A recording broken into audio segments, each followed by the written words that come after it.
Kisah wanita nikah di usia 19 tahun, dengan gebetan waktu SD, ngaku langsung punya rumah, sosok suami jadi sorotan.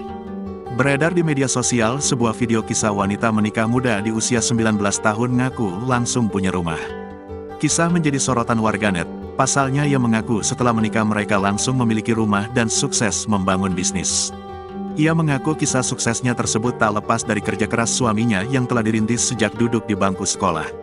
Sontak kisah wanita menikah muda di usia 19 tahun dan nasibnya sukses itu mendapat sorotan dari warganet. Tak sedikit warganet yang meragukan kisah suksesnya tersebut karena dinilai mustahil. Namun sejumlah warganet juga menyoroti profesi suaminya.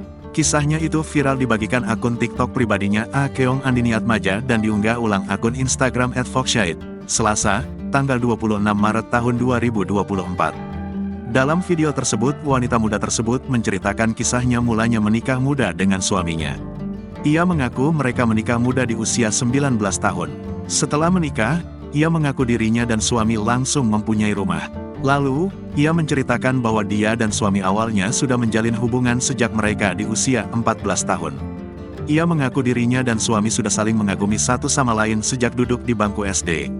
Lalu, pada tanggal 19 November tahun 2022 mereka resmi menikah. Setelah menikah ia mengaku langsung punya rumah di Jakarta. Bahkan mereka merencanakan pindah rumah karena sedang membangun rumah baru di Bandung. Lalu, ia menceritakan profesi atau pekerjaan suaminya. Ia mengaku setelah menikah muda suaminya itu punya bisnis. Bahkan ia mengaku kini sudah mempunyai 50 orang karyawan. Kini, kisah suksesnya itu viral dan menarik perhatian warganet menyoroti profesi suaminya tersebut.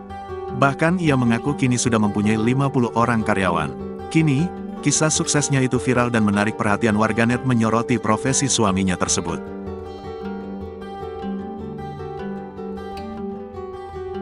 Download Tribun X sekarang, menghadirkan lokal menjadi Indonesia.